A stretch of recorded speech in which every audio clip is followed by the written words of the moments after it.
మహోన్నతుడు మహిమ కలిగిన దేవా, నిత్య నివాసిన మా ప్రియ పరలోకపు తండ్రి, మీకు వందనాలు స్తోత్రాలు. అయా సమయం నీది, అయా స్థలం నీది ప్రభా. నీ చేరువచ్చిన బిడ్డలు మేము నీ వారమై ఉన్నాం అయా. నీ వాక్యము ఎంతో విలువైంది ప్రభా. నీ వాక్య పాద సన్నిధికి వచ్చాం ప్రభా. మమ్మల్ని ప్రేమించి మాకు ఇచ్చినటువంటి విలువైన సమయాన్ని బట్టి, ఈ యొక్క తరుణం బట్టి, నీ సన్నిధిలో నిలిచే భాగ్యాన్ని మాకు ఇచ్చినందుకు స్తుత్యాగము చెల్లిస్తున్నాను ప్రభా. కృపా సత్య సంపూర్ణుడా, కృపా కనికరము కలిగిన దేవా, నిన్న నేడు రేపు ఏకరీతిగా ఉన్న దేవా, మీకే వందనాలు స్తుతులు స్తోత్రాలు ప్రభా. మరి ఈ సమయంలో వాక్యాన్ని ధ్యానిస్తుండగా నాతో మాతో అందరితో మీరు మాట్లాడమని, మీ నామానికి మహిమ తెచ్చుకొని మన స్థానిక బిడ్డలతో, యూట్యూబ్ ద్వారా వీక్షిస్తున్న వారితోనూ మీరు మాట్లాడి మీ నామానికి మహిమ ఘనత ప్రభావములు ఆరోపించుకున్నామని యేసు నామములో ప్రార్థించి అడిగి వేడుకొంచున్నాము తండ్రి, ఆమేన్. అందరికీ వందనాలండి. Praise the Lord. అందరికీ వందనాలు. God bless you all. అందరికీ వందనాలు. మరి గత ఆదివారం అవిధేయత అనే అంశాన్ని మాట్లాడుతూ జ్ఞానేంద్రియాలు అనే అంశంలో నుంచి రెండవ పార్ట్, చెవి అనే భాగంలో నుంచి 5వ భాగాన్ని అవిధేయత అనే మాటను వివరించాను. ఆ మాటని కొనసాగిస్తాను. నేను ఇంకా ముగించలేదు. తర్వాత కయీను అవిధేయత, తర్వాత నోవాహు కాలంలో ఉన్న ప్రజల అవిధేయత ఏమండి, తర్వాత పరిశుద్ధ గ్రంథాలు ఎవరెవరు అవిధేయత చూపించి శాపగ్రస్తులయ్యారనే విషయాలను నేను చెప్పాలని ఇష్టపడుతున్నాను. కానీ అన్నీ చెప్పను. కానీ ఏమండి, కయీను అవిధేయత, నోవాహు కాలంలోని ప్రజల యొక్క అవిధేయత వచ్చేవారు మాట్లాడతాను. అర్థమవుతుందండి. మరి ఇప్పుడు మాత్రం పరిశుద్ధ గ్రంథములో నుండి గత వారం చెప్పిన వాక్యాన్ని కొనసాగిస్తున్నాను. పార్ట్ 6 అని వేసుకోండి. ఎందుకంటే వారం చేంజ్ అయింది కాబట్టి అదే వాక్యం అదే మాట కావచ్చు, కానీ పార్ట్ 6 అని వేసుకుంటే మీకు కన్ఫ్యూజ్ లేకుండా ఉంటారు. సబ్జెక్ట్ ఏంటంటే జ్ఞానేంద్రియాలు. జ్ఞానేంద్రియాల అంశంలో నుంచి కన్ను అనే భాగాన్ని పూర్తిగా విన్నాం. ఇప్పుడు చెవి అనే భాగం గురించి వింటున్నాం. చెవి అనే భాగంలో వినుట వల్ల ఏవేవి కలుగుతాయో చెప్పాను. వినుట వల్ల రక్షణ, వినుట వల్ల దీవెన, వినుట వల్ల విమోచన, వినుట వలన స్వస్థత, ఇవన్నీ చెప్పుకుంటూ వచ్చాను. మరి వినకపోవటం గురించి కూడా చెప్పాలిగా. ఖచ్చితంగా వినేవాళ్ళు ఉంటారు, విన్నోళ్ళు ఉంటారు. ఏమండి, కాబట్టి పరిశుద్ధ గ్రంథంలో నుంచి నేను తీసుకుంటాను. సంఘంలో నుంచి ఎవరిని ఉద్దేశించి చెప్పాను అనుకోండి, కోపం వస్తుంది, బాధ కలిగిద్ది. అసలు ఆ పని చేయకూడదు కూడా. దైవజనుడు ఎవరిని కూడా దృష్టిలో పెట్టుకుని చెప్పకూడదు కూడా. కానీ చాలా మంది అనుకుంటారు, నన్నే దృష్టిలో పెట్టుకుని చెప్పాడు ఈ పాస్టర్ అనుకుంటారు. మీ స్థానంలో నేనున్నా అలాగే అనుకుంటాను. అర్థమవుతుందండి. మీ స్థానంలో కూర్చుని వింటే నేనేనా అలాగే అనుకుంటాను. అది సహజం, తెలియక. కానీ తెలిసి మాకు తెలుసు అది పరిశుద్ధాత్మ దేవుడు మాట్లాడించే మాటో. నేను అనుకున్న ఈరోజు కయీను అవిధేయత గురించి చెప్పాలి అని. మరి దేవుని యొక్క నడిపింపు, నా హృదయం భారమంతా కూడా పోయిన వారం చెప్పిన వాక్యాన్నే కొనసాగించాలి అనేటటువంటి ఆలోచన వచ్చింది. కాబట్టి గత వారం చెప్పినటువంటి వాక్యాన్ని మరలా జ్ఞాపకం చేసి కంటిన్యూ చేస్తాను. దేవుని స్తోత్రం చెప్పండి గట్టిగా, అందరూ చెప్పండి. అదే అలా రావాలి సౌండ్. వినకపోవటం వలన శాపం, శాపం వలన అపజయం వస్తుంది అని చెప్పాను. హవ్వమ్మ ఆదాము మాట వినలేదు. హవ్వమ్మ ఆదాముకి అవిధేయత చూపించింది. ఆదాము దేవునికి అవిధేయత చూపించాడు. వారిద్దరికి కూడా శాపం వచ్చింది. వారిద్దరికే కాదు, నేల శపించబడింది, పాము శపించబడింది. ఇవన్నీ కూడా చెప్పాను. తర్వాత ఆకాను ముట్టొద్దు అన్నదాన్ని ఏం చేశాడు? ముట్టడం మాత్రమేనా? తర్వాత ఏం చేశాడు? దొంగిలించాడు. తర్వాత ఏం చేశాడు? ఇదేంటమ్మా వాక్యం అనలేదా మీరు? మరి ఏంటి ఇలాగ చూస్తున్నారు? మూర్ఖుడైనా కానంట మౌనం ఉంటే జ్ఞానం కలవాడు అనిపించుకుంటాడంట. దేవునికి స్తోత్రం కలిగిందిగా. మీరు ఏ కేటగిరీకి సంబంధించిన వాళ్ళు? మీరు వాక్యానుభవం కలిగిన వాళ్ళు కదా అని మిమ్మల్ని ఎక్కిచ్చేస్తుంటే పడిపోతున్నారేంటి? అలాగే ఎలా చూస్తున్నారేంటండి నాయక? ఒకటి ముట్టొద్దన్న దాన్ని ఏం చేశాడు? తర్వాత దొంగిలించాడు. తర్వాత అది అలా రావాలి సబ్జెక్ట్. ఇప్పుడు వచ్చారు లైన్లోకి. తర్వాత ఏం చేశాడు? దాచుకున్నాడు. తర్వాత ఏం చేశాడు? బొంకాడు. అది తర్వాత ఏమొచ్చింది? అతని కుటుంబం మీదకి శాపం వచ్చింది. దూరంగా పెట్టాడు కంజర్లు. దేవునికి మహిమ కలుగునుగా. అవే సాతాను గడు ఆటలోనే దూరేస్తున్నాడు గట్టిగా, లేకపోతే ఈ ఫోన్లో దూరేస్తూ ఉంటాడు. అర్థమవుతుందా? సరే, ఇప్పుడు ఎక్కడికి వచ్చాను? ఇంకా ఎవరి గురించి చెప్పానంటే హవ్వమ్మ గురించి చెప్పాను, ఆకాను గురించి చెప్పాను. నేడు జనులు కూడా అలాగే ఉన్నారు. జనులు కూడా అంటే మనలో కొంతమంది శాపగ్రస్తులుగా ఉన్నారు. కారణం ఏంటంటే దేవుని సొమ్ము దేవునికి యొక్క దొంగిలించి శాపగ్రస్తులుగా ఉన్నారు అనే విషయాన్ని చెప్పాను. మరి ఇంకా ఏముందండి దీంట్లో కంటిన్యూ చేయడానికంటే, హవ్వమ్మ ఆదముకు అవిధేయత చూపించింది కదా, అక్కడ మనం పరిశీలన చేసుకోవాలా వద్దా? ఏం చేసుకోవాలి? నేను నా భర్తకి విధేయత కలిగి ఉన్నానా, అవిధేయత కలిగి ఉన్నానా? ప్రతి భార్య ఈ రోజున పరిశీలన చేసుకోవాలి. అదే నా ప్రసంగం. దేవునికి స్తోత్రం కలుగుగా. భర్తలకి ఎంత ఆనందం వచ్చేస్తుందో, దేవునికి స్తోత్రం చెప్పండి గట్టిగా. ఏంటంటే ఇక్కడ సబ్జెక్ట్ ఏంటంటే, మరొక మాట, ఒకటి బాహ్య సంబంధమైన తాళి కట్టినటువంటి భర్త, మరొక భర్త అంటే ఇంకొక భర్తను ఈ లోకంలో క్షమించాలి, అలా కాదు. నిన్ను సృష్టించిన వాడు నీకు అంటే దేవునికి మనం ఎంతవరకు విధేయులుగా ఉన్నాం, కట్టుకున్న భర్తకి ఎంత విధేయులుగా ఉన్నాం. అట్ ద సేమ్ టైం అదే టైంలో ఇప్పుడు భార్యలు నవ్వుతారు, భర్తలు సైలెంట్ అవుతారు. భర్తలారా, మీరెంతవరకు మీ భార్యల్ని ప్రేమిస్తున్నారో కూడా ఇప్పుడు మనం పరిశీలన చేసుకోబోతున్నాం. వాళ్ళ గురించి వీళ్ళ గురించి వినేసి వెళ్ళిపోతే వాక్యం ఏమైంది? ఆ వాక్యాన్ని మనకు ఆపాదించుకోవాలి కదా, ఆ వాక్యాన్ని మన జీవితానికి అన్వయించుకోవాలి కదా. అబ్బమ్మ, ఇప్పుడు మీకు అనిపించిందో లేదో నాకు తెలియదు, కానీ ప్రారంభ దశలో నేను వాక్యం చదువుకున్నప్పుడు, ఆదికాండం చదువుతున్నప్పుడు, అబ్బా ఆదాం తప్పు చేశాడు కానీ నేనైతేనా ముట్టుకునేవాడిని కాదు, దాని వైపు చూసేవాడిని కాదు అని నా మనసులో నేను అనుకునేవాడిని. యథార్థంగా చెప్పండి, మీకు కూడా ఎవరికైనా హవ్వమ్మ స్థానంలో నేను ఉంటే గనక ఆ పని చేయకపోదును అని మీకు ఎప్పుడైనా అనిపించిందా? బైబిల్ చదివినప్పుడు అనిపించే ఉంటది, కానీ చెప్పడానికి కొద్దిగా సిగ్గుపడుతున్నారు. నాకులాగా ఒప్పుకోవడానికి కొంచెం ధైర్యం ఉండాలి. తమ్ముడు అంతేనా? నువ్వు అనుకున్నావు ఎప్పుడన్నా? అనుకున్నా? చూసారా, ఖచ్చితంగా అనుకుంటారండి. ఆ స్థానం, ఆ బైబిల్ చదువుతున్నప్పుడు వీళ్ళు కనుక ఇలా చేసి తిప్పలు తెచ్చిపెట్టారు, కానీ మనం అయితేనా అసలు దానికి చూడబోదు. మనం సరే, ఆదాము స్థానంలో ఇప్పుడు నిన్నే పెట్టుకో, హవ్వమ్మ స్థానంలో నిన్నే పెట్టుకో. ఇప్పుడు నీకు కూడా నాకు కూడా దేవుడు ఆజ్ఞ ఇచ్చాడు, భర్తలారా మీ భార్యలు ఏం చేయాలి? ప్రేమించాలి. భార్యలారా మీ భర్తకి ఏం చేయాలి? మీరు చెప్పకండి, వాళ్ళు చెప్పాలి. భార్యలకు నీ భర్తకి ఏం చేయాలి? దేవునికి ఏం చేయాలి? ఇక లోబడే స్వభావం ఉందో లేదో ఈ రోజున తేలిపోతుంది. చూడండి, సామెతల గ్రంథం 31:10, చెవిని గురించిన వర్తమానంలో నుంచి పార్ట్ 6 అవిధేయత అనే మాటను గురించి చెప్తున్నాను. పరిశుద్ధ గ్రంథంలో ఈ రోజున చూడండి, ఎవరెవరు అవిధేయత కలిగి ఉన్నారు, ఈ రోజున మన పరిస్థితి ఎలా ఉంది ధ్యానం చేయబోతున్నాం. గుణవతి అయిన భార్య దొరుకుట అరుదు, అటిది ముత్యము కంటే అమూల్యమైనది. ఎందుకు గుణవతి అయిన భార్య దొరుకుట అరుదో చెప్పండి. అసలు గుణవతి యొక్క భార్య యొక్క లక్షణం ఏంటో చెప్పండి. ఒకసారి తల్లిగారు చదివారు, గర్భవతి అయిన భార్య దొరుకుట అరుదంట. గర్భవతి అయిన భార్య దొరుకుట అరుదా ఎక్కడన్నా? ఏసు రక్తం చాలా మంది అంటారు. కాబట్టి గమనించాలి, గుణవతి అయిన భార్య దొరుకుట. కొంచెం కళ్ళు మసుకొచ్చి ఆ టైంలో గుణవతిని కాస్త గర్భవతి అని చదివారు అనమాట. కాబట్టి మనం కూడా చాలా జాగ్రత్తగా కళ్ళు దగ్గరెట్టుకుని చదవాలి. అక్కడేముంది? గుణవతి అని ఉందా, గర్భవతి అని ఉందా? గుణవతి అయిన భార్య దొరుకుట. ఎవరు నుదుటి మీద అన్న రాసి ఉంటుందా? ఇలా గుణవతులు, ఇలా గుణవంతులు కాదని ఎవరు నుదుటి మీద రాసి ఉంటుందా? మరి ఎలా పసిగట్టగలం?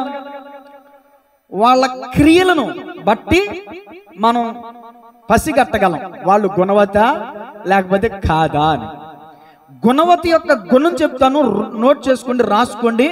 భార్యలారా, విశ్వాసులారా, భార్య అయితే భర్తను బట్టి మీరు నోట్ చేసుకోండి. వివాహం కాకపోతే స్త్రీలారా, మీరు దేవుని బట్టి నోట్ చేసుకోండి. మీరు దేవునికి లోబడి ఉండాలి. యాకోబు పత్రికలో రాయబడి ఉంది, దేవునికి లోబడి ఉండి అపవాదిని ఎదిరించుడి, అప్పుడు వాడు మీ వద్ద నుంచి. నేను స్త్రీ భార్య భర్తల గురించి చెప్తుంటే నవీన్ అలాగే చూస్తున్నాడు.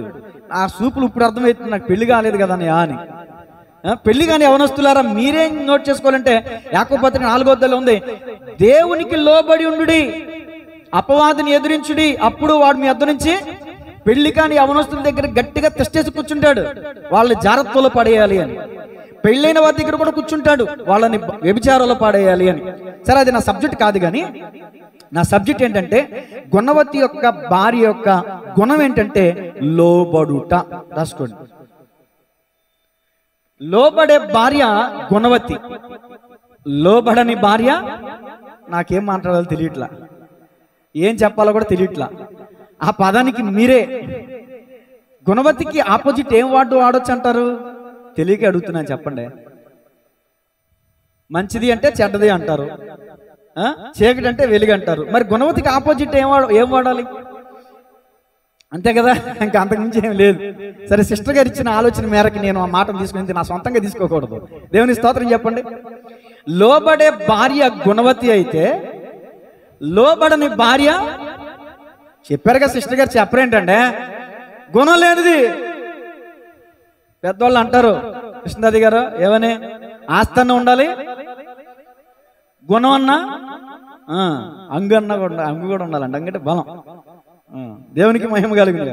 అలా కొన్ని విషయాలు తెలుస్తూ ఉంటాయి పెద్దవాళ్ళ ద్వారా. సరే,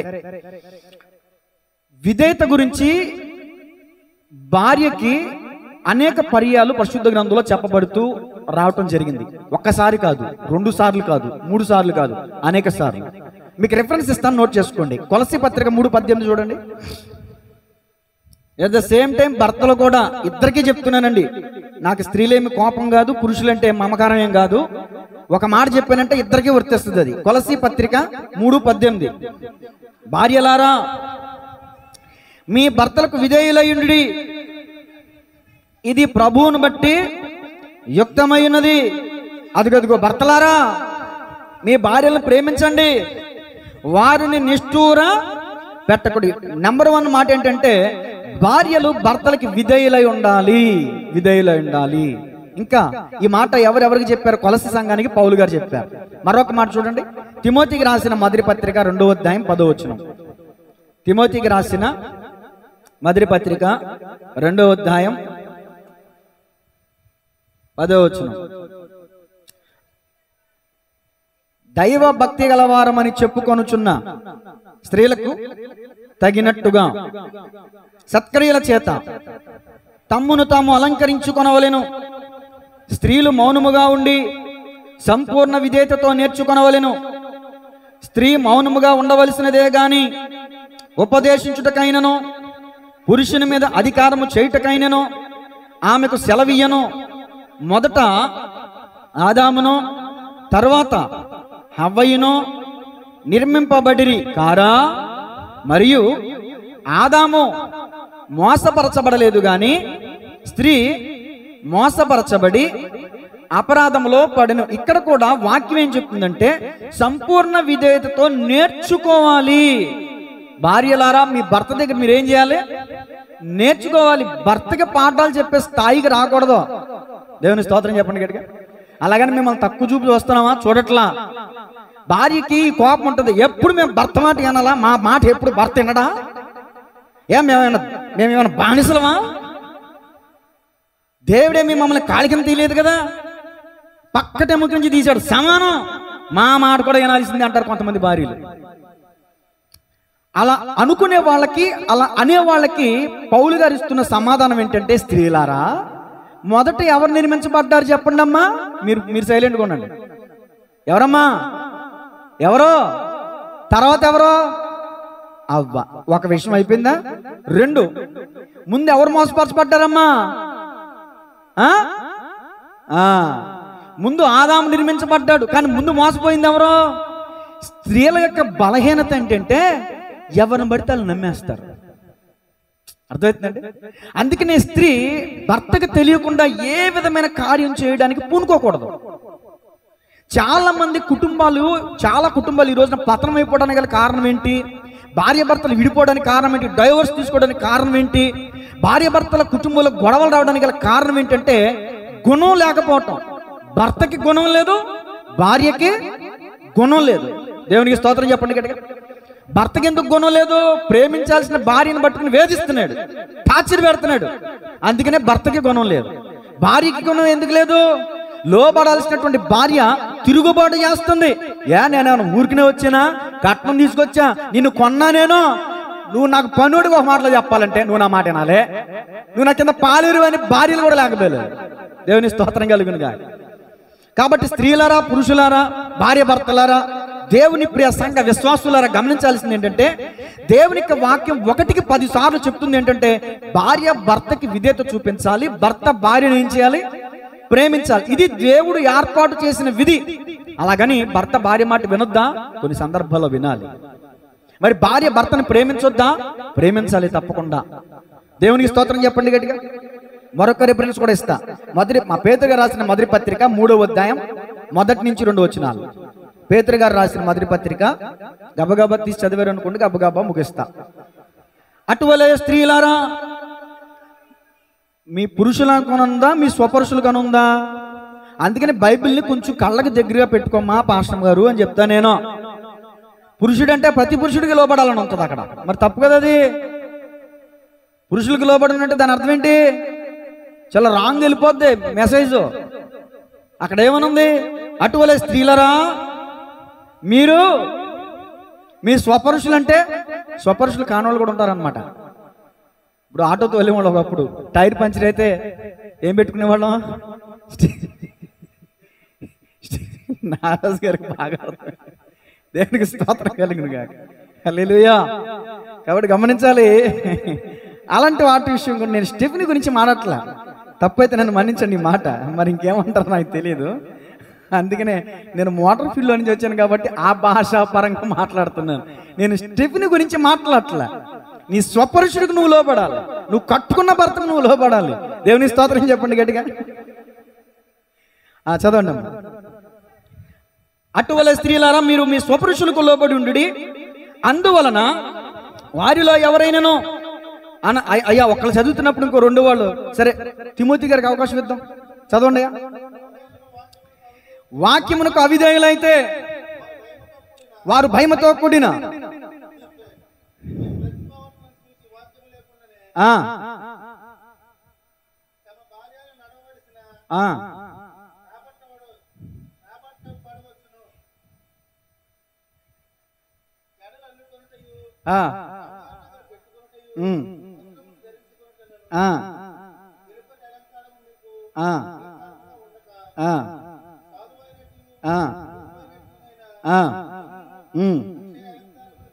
అది తినక వ్యాపకం ఏమైందంట? చదవక రాగం. చదవండి, మంచిగా చదువుతున్నారు మీరు. 4వ వచనం, సాధువైనట్టు మృదువైనట్టు గుణముల అక్షరంకారము గల మీ హృదయపు అంతరంగ స్వభావం మీకు అలంకారముగా ఉండవలెను, అది దేవుని దృష్టికి మిగుల విలువగలది. అటువలే పూర్వము దేవుని ఆశ్రయించిన పరిశుద్ధ స్త్రీలను తమ స్వపురుషులకు లోబడి చేత తమ్మును తాము అలంకరించుకున్నారు. ఆ ప్రకారము శారా అబ్రహామును యజమానుడని పిలుచుచు అతనికి లోబడి ఉండెను. మీరును యోగ్యముగా నడుచుకొనొచ్చు, ఏ భయమునకును బెదరకినట్ల ఆమెకు పిల్లలగుదురు. దేవుని స్తోత్రం చెప్పండి. హల్లెలూయా. ఇక్కడ ఉదాహరణ కూడా ఇచ్చారు. మీరు ఎలా లోబడి ఉండాలి, మీరు ఏం అలంకరించుకోవాలంటే వడ్డానం కాదు, లేకపోతే ఇంకొక నెక్లెస్ కాదు, జీనీ కాదు, చెవిదిద్దులు కాదు, ఏలాడేటటువంటి వాటిని ఏమంటారండి? ఈ అలంకారానికి ఎప్పుడైనా భాష ఎప్పుడైనా ఏంటిదని ధ్యానం చేశారా మీరు? ఆత్మ సంబంధమైన అలంకారం. వీటికి అర్థం ఏంటంటే వినుబుద్ధి అనే చెవిదిద్దులు కలిగి ఉండాలి. అర్థమవుతుందంటే రాసుకోండి, స్త్రీలరా, వివాహం కావాల్సిన బిడ్డలారా రాసుకోండి. వినుబుద్ధి అనే చెవిదిద్దు కలిగి ఉండాలి. ముక్కు పొడక నొప్పైనా సరే, ఎంత నొప్పైనా సరే తట్టుకుంటారు. నేను అందంగా కనిపించాలనుకుంటారు. సరే, నీ ముక్కు పొడక నువ్వు అందంగానే ఉన్నావు కానీ ఏసు రక్తమే చెయ్యం. జాబిల్లి ముక్కు పొడక కావాలంటే అమ్మో నాకు నొప్పి పెడుతుంది పాస్టర్ గారు, నేను పెట్టించుకుని పాస్టర్ గారు. కానీ అందరూ ఏంటంటే అందం కోసం ఎంత నొప్పైనా. ఇంకొక విషయం చెప్పకూడదు కాబట్టి నేను చెప్పట్లేదు, కానీ అసలు ఎంత పిచ్చెక్కిందంటే అమ్మాయికి, మీకు తెలుసుకోవాలంటే తర్వాత నేను సంప్రదించాను. ఇప్పుడు రికార్డ్ అవుతుంది, అందరూ చెప్పకూడదు. దేవుని స్తోత్రం చెప్పండి గట్టిగా. ముక్కు పొడికే కాదండి, ఏసు రక్తమే జయం. ఇదిగో ముక్కు పొడకంటే దాని అర్థం విచక్షణ కలిగి ఉండాలి. వివేకము లేని స్త్రీ పంది ముక్కను ఉన్న బంగారు. వివేకం ఉండాలి. వివేకం అని ముక్కు పొడక, విచక్షణ అని ముక్కు పొడక ఉండాలి. కళ్ళకు నల్లగా పులిమేస్తారు పట్టుకుని. ఎందుకనంట? అందంగా కనిపించాలి. కరుణ అనే కాటుక కలిగి ఉండాలి. ఎంత పౌడరో 100 గ్రాముల పౌడర్ డబ్బా తెస్తారు, రోజుకి 50 గ్రాములు వాడేస్తారు. మసిపూ చేసుకుని మామూలు కాదు. అంటే దాని అర్థం ఏంటి? సత్యం అనే రంగు ధరించాలి. కాళ్ళకి పట్టీలు తప్పలేదు, పట్టీలు వేసుకోవద్దని చెప్పట్ల, పట్టీలు వేసుకోండి. కానీ పట్టీలు దేనికి సూచిస్తున్నాయంటే ప్రవర్తన. కాళ్ళు అంటే నడవడిక, ప్రవర్తన, సత్ప్రవర్తన కలిగి ఉండాలి. హారం ధరిస్తారు మెడలో, దైవ భయం అనే హారం ధరించాలండి. దేవునికి వాక్యం చెప్తుంది, ద్వితీయోపదేశకాండం 6వ అధ్యాయం 6 నుంచి తర్వాత మీరు చూసుకుంటే నుదుటికి బాస్కం వలె కట్టుకోవాలి, చేతి కంకణం వలె కట్టుకోవాలి, మెడకి హారం వలె ధరించాలని వాక్యం చెప్తుంది. అది ఆత్మ సంబంధమైన అలంకారం. ఇప్పుడు నేను చెప్పదగ్గ విషయం ఏంటంటే, స్త్రీలారా మీ స్వపురుషులకి సంపూర్ణంగా లోబడి ఉండండి, దీని చేత మీరు దేవుని యందు భయభక్తులు కలిగిన వారుగా పిలవబడతారు. పూర్వము పరిశుద్ధ స్త్రీలు అలాగే తమ భర్తలకు లోబడ్డారు. శారా తన భర్తను ఏమని పిలిచింది? ఒరే అందా, పేరెట్టి పిలిచిందా? కానీ ఈ రోజున భార్యలు పేరెట్టి పిలుస్తున్నారు. కొంతమంది యారా అంటున్నారు, కొంతమంది పోరా అంటున్నారు, కొంతమంది డాష్ అంటున్నారు, కొంతమంది ఆ డాష్ అంటే నేను చెప్పకూడదు, రికార్డు అవుతుంది. మీకు తెలుసుకోవాలంటే తర్వాత సంప్రదించి. దేవునికి స్తోత్రం చెప్పండి గట్టిగా. కాబట్టి చాలా చెప్పకూడని విషయాలు ఉన్నాయి, చెప్తే ఇంకేమైపోతామో కదా. చెప్పంటారా? పోనీ ఇంగ్లీష్లో చెప్పమంటారా? మీ తెలుగులో ట్రాన్స్లేట్ చేసుకోండి. ఊరిన క్లాతు, ఊరిన ఓల్డు, ఏసు రక్తమే చేయం. మన వాళ్ళకి అర్థం, మీకు బాగా అర్థమైపోద్ది. అలాంటి మాటలు ఆ భర్తను తిట్టాల్సిందే. అవ్వా, ఇక్కడ పూర్వం పరిశుద్ధ స్త్రీలు తమ భర్త యజమానుడా అని పిలిచారండి. ఎంత అద్భుతంగా ఉంటుందండి. ఏవండి అని పిలుపు ఎంత అద్భుతంగా ఉంటుంది.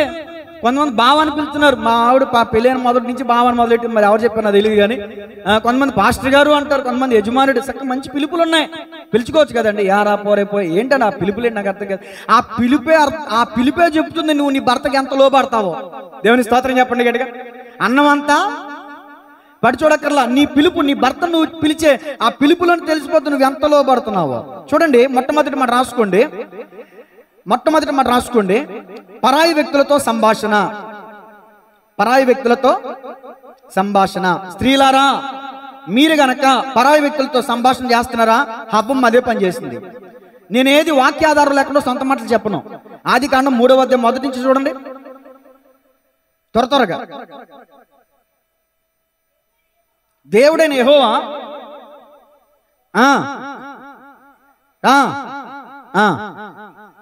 అది ఆ స్త్రీతో, ఇది నిజమా అంటే సర్పంలో ఉన్న సాతానుతో డిస్కషన్ జరుగుతుంది. హవ్వమ్మ సాతాను డిస్కషన్ జరుగుతుంది.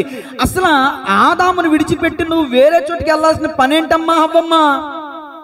హవ్వ స్థానంలో మిమ్మల్ని పెట్టుకోండమ్మో, మీ పేరేటి నేను చెప్పలేను కదా, అందుకని. భర్తకి చెప్పి వెళ్ళావా? పోనీ చెప్పకుండా వెళ్ళావు. భర్తని ఎంట పెట్టుకుని వెళ్ళావా? పోనీ ఎంట పెట్టుకోకుండా వెళ్ళావు. సామెతల కింద 13:1 ఉంది, వేరుండ గోరువాడు స్వేచ్ఛానుసారి అతడు లెస్సైన జ్ఞానమునకు విరోధి. వేరుండ గోరువాడు లెస్సైన జ్ఞానమునకు విరోధి. ఈ మాట మీకు అర్థం కావట్లా, నా వెనకాల చెప్పండి. వేరుండ గోరువాడు లెస్సైన జ్ఞానమునకు విరోధి. అర్థమైంది? ఇప్పుడు వేరుండ గోరువాడు అంటే కొంతమంది స్త్రీలు భర్తకు వేరుగా ఉండాలనుకుంటారు, కొంతమంది భర్తలు భార్యకి వేరుగా ఉండాలనుకుంటారు. ఇద్దరు కలిసి ఉంటే ఏవో కొన్ని పనులు చేయడానికి వీళ్ళకి అవకాశం లేదు కాబట్టి భర్త కళ్ళు గప్పి భర్తకి చెప్పకుండా. చూడండి, పరాయి వ్యక్తులతో సంభాషణ అంటే ఈ రోజుల్లో డైరెక్ట్ గా మాట్లాడతారు అని నేను చెప్పను, కానీ ఈ రోజు ఫేస్బుక్ అనే ఒక యాప్ ఉంది. ఫేస్ అంటే ఏంటి చెప్పండి? ముఖం. డైరెక్ట్ గా ఇప్పుడు ఈ ముఖముఖాలు చూసి ఈ ముఖాముఖిగా మాట్లాడితే చూస్తున్నారు జనాలు. అందుకని ఇప్పుడు ఏ ముఖంతో మాట్లాడుతున్నారు? ఫేస్బుక్ ముఖంతో మాట్లాడుతున్నారు. ఇప్పుడు ఎవరికీ తెలియదుగా, అర్థమవుతుందా? ఫేస్బుక్ చాటింగ్, వాట్సాప్ చాటింగ్, రకరకాల చాటింగ్లు. నేను ఎవరైనా ఫ్రెండ్ రిక్వెస్ట్ వస్తూ ఉంటాయి కదా, యాక్సెప్ట్ చేస్తాను. ఎవరి అంటే దేవుడిని నమ్ముకున్న వాళ్ళు కానీ, లేకపోతే ఆత్మ సంబంధమైన పేర్లు కానీ ఉంటే, అంటే యోహాను, జోసెఫ్ లేకపోతే ఇలాంటి పేర్లు ఉంటే యాక్సెప్ట్ చేస్తూ ఉంటాం. కొన్ని అనివార్య కారణాలు జరుగుతూ ఉంటాయి. ఏమనంటే ముక్కు మోకం తెలియని వాళ్ళు కూడా పాస్టర్ గారు ఉన్నారు, నేను చెప్పేది అబద్ధం అయితే ఆమెను అడగొచ్చు మీరు. ఏమండి హాయ్ అని పెడతారు, ఎవరో మనకు తెలియదు. సరే పలకరించారు కదా అని నమస్కారానికి ప్రతి సంస్కారం అంటారు కదా అని మళ్ళీ సంస్కారం లేదనుకుంటారేమని నేను హాయ్ అని పెట్టను, ప్రైజ్ ది లార్డ్ అని పెడతా. ఏమని పెడతారు? ప్రైజ్ ది లార్డ్ అని పెడతారు. విచిత్రం ఏంటంటే నా ఫేస్బుక్ అకౌంట్ మా పాస్టర్ గారి ఫేస్బుక్ అకౌంట్ ఒకటే.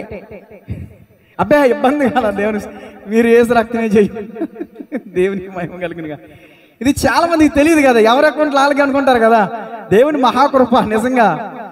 కుడియడమలకి తొలగకుండా అలాంటి జాగ్రత్తలు తీసుకోండి. కావాలితే మీ ఆయనకి ఎవరైనా మెసేజ్ పెడితే మీకు వచ్చేలాగా ఉండాలి, మీ ఆవిడకి ఎవరైనా మెసేజ్ పెడితే అది. నేను ఇక్కడే చర్చిలోనే ఉన్నా, ఆ అమ్మాయి ఓ మెసేజ్లు పెడుతుంది, ఏమండి మీరు పాస్టర్ గారు అని అడిగింది. సూట్ వేసుకున్న ఫోటో ఉంది కదా, మా అమ్మ రే నువ్వు ఆ సూట్ వేసుకున్న ఫోటో తీసేరా అంటుంది. ఈ మధ్య తీసేసి బ్లాక్ షర్ట్ వేసుకున్న ఫోటో పెట్టా, దేవుని స్తోత్రం కలుగునుగా. ఇది నా సూట్ వేసుకున్న ఫోటో చూస్తారు కోటేశ్వర్లు అనుకుంటున్నారు, అర్థమవుతుందా?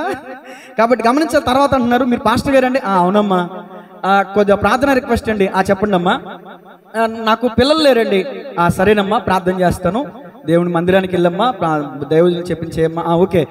మరలా పదే పదే రిపీట్. తర్వాత మా ఆయన అండి పెరాలసిస్ వచ్చిందండి, పెళ్ళి సంవత్సరం అయిందండి, ఇంకా మొదలెడతా ఉంది. ఇది అంతక్రితం కూడా నేను ఇలాంటి దెబ్బ తిన్నాను ఒకటి.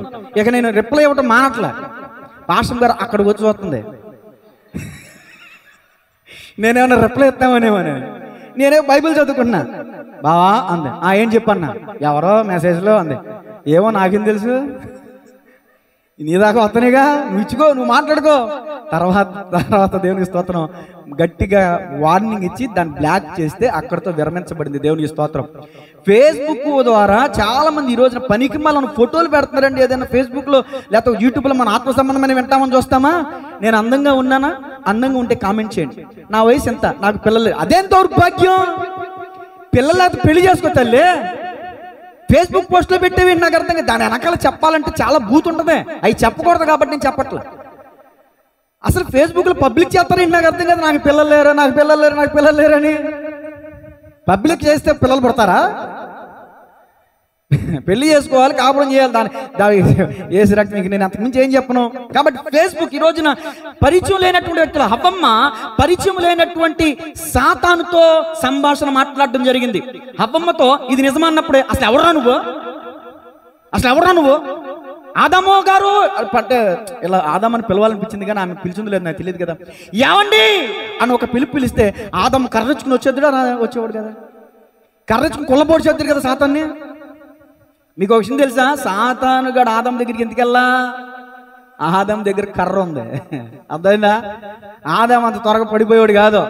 స్త్రీ బలహీనమైన ఘట్టమని ఎరిగి ఉన్నదేమో సాతాను గడు సమస్తం ఎరిగినవాడు కదా. నాకు తెలియదు కానీ హవ్వమ్మని అటాక్ చేశాడు. హవ్వమ్మ ఆ మాటల సంభాషణలో పడి భర్తను మర్చిపోయింది, దేవుడు మర్చిపోయింది, ఆ మాటను మర్చిపోయింది, తినొద్దన్న పండు ఆ ఆజ్ఞను మర్చిపోయింది, ఆజ్ఞ అతిక్రమించింది, పాపం చేసింది, పాపం వల్ల వచ్చి చేత మరణం పొందుకుంది, శాపం పొంది పెట్టుకుంది. పరాయి వ్యక్తితో మాట్లాడితే శాపం. ఈరోజు చాలా మంది భార్య భర్తల మధ్యలో సమాధానము, నెమ్మది, నవ్వు లేదు. కారణం ఏంటి తెలుసా? భర్తకు నచ్చని వ్యక్తులతో భార్య మాట్లాడుతుంది కాబట్టి. అవునంటారు కదంటారా? ఇంకా భయంకరమైన విషయం తెలుసా? భర్త ముందు పరాయి పురుషుడి మీద చేతులేసి మాట్లాడటం, అలాగే భార్య ముందు భర్త పరాయి స్త్రీ మీద చేతులేసి మాట్లాడటం. ఒక్క కోణంలో చెప్తే తిట్టుకుంటారని 2 కోణాల్లో చెప్తున్నా. దేవుని స్తోత్రం కలిగినగా. ఏమ్మా అక్క చెల్లి మీ భర్త మీతోనే మాట్లాడాలి, మీతోనే నవ్వాలి, మీతోనే ముచ్చటించాలి, మీ దగ్గరే సమయం గడపాలి. మరి మీ భర్తకు అలా ఉండదా? ఏమంటే పురుషులారా, మరి మీ భార్య ఎవరన్నా టచ్ చేస్తే మీ కోపం రగిలిపోతుంది కదా. మీరు ఎవరన్నా టచ్ చేస్తే మరి మీ ఆవిడ కోపం రాదా? మరి ఆవిడ ఉప్పు గారు తింటలేదా? ఆవిడ కోపం రాదా? ఆవిడకి మాత్రం ఉండదా నా భర్త నాకే సొంతం అని? ఇక్కడ ఇద్దరు వ్యక్తిత్వం ఒకటే. భర్త అనుకుంటాడు నా భార్య నాకే సొంతం, భార్య అనుకుంటుంది నా భర్త నాకే. వీరిద్దరి మధ్యలో పరపురుషుడు అనేవాడు రాకూడదు. ఆ సంభాషణ అనేది జరగకూడదు. ఎందుకనంటే వాక్యం చెప్తుంది పరస్త్రీ ఇరికైన గుంట. ఈ మాట నాతో కలిసి చెప్పండి. పరస్త్రీ నా మాట నేను చెప్పింది చెప్పండి. పరస్త్రీ ఇరుకైన గుంటలో పడిపోయినోడిని మనం లేపగలమా?